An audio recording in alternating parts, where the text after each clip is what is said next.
बोला. राऊतसाहेब, काल तुम्ही असं म्हणालात की महाविकास आघाडी राज्यसभेत कोणाला पाठवायचं यावर चर्चा होईल, नक्कीच शरद नक्कीच पवारांची इच्छा नक्कीच. आहे. पण आदित्य ठाकरे यांचं मत असं आहे की रोटेशन वाईज यंदाची राज्यसभा ही शिवसेनेची आहे संख्याबळानुसार. त्याला जोडून भाजप म्हणतं की मग आता कुर्बानी कोण देणार? बरं, असं आहे की आधी निर्णय तर होऊ द्या. भाजप कुर्बानीवरती आला म्हणजे ईद वगैरे साजरा करते की काय भाजप?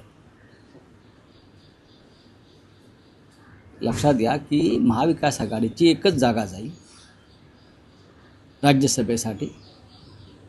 तेवढं संख्याबळ आमच्याकडे आहे.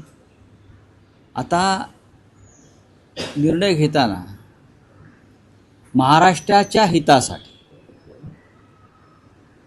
महाराष्ट्राच्या अस्मितेसाठी काम करणारं नेतृत्व कोणतं आहे हे 3 पक्ष बसून ठरवतील. आणि अर्थात निर्णय एकमतानंच होणार आहे ना. आदित्य ठाकरे बोलले ते योग्य आहे.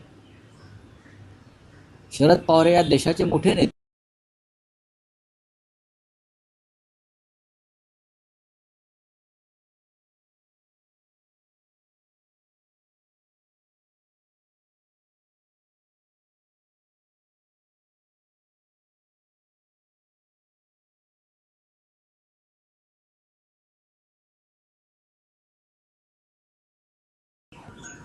त्याच्यावर निर्णय घ्यावा लागेल.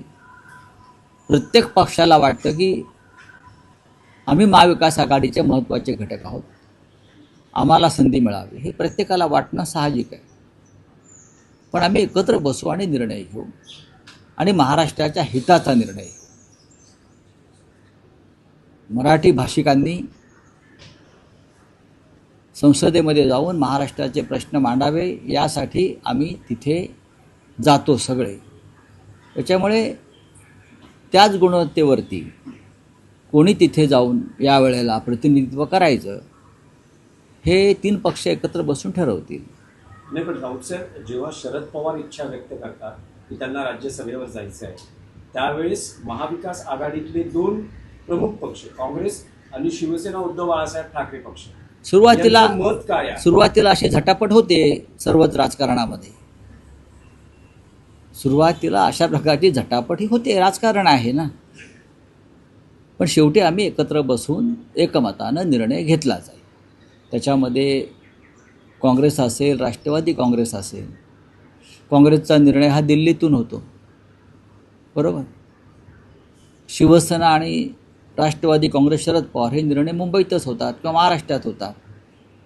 एकत्र बसून निर्णय घेतले जातात. राऊतसाहेब, जो कुर्बानीचा संदर्भ आहे तो आहे विधान परिषदेच्या जागेसाठी. जर राज्यसभेवर शरद पवारांना पाठवायचं असेल तर त्यानंतर येणारी जी विधान परिषद निवडणूक आहे, तुम्ही असं म्हणतात की उद्धव ठाकरेंनी ती लढवावी, उद्धव ठाकरेंनी पुन्हा विधिमंडळात जावं अशी पक्षाची इच्छा. जशी महाराष्ट्रामध्ये काँग्रेसचं मत असं आहे की प्रत्येक वेळी एनसीपी शरद पवार, शिवसेना युपीटी यांनाच नाही तर आम्हालाही संधी मिळाली पाहिजे.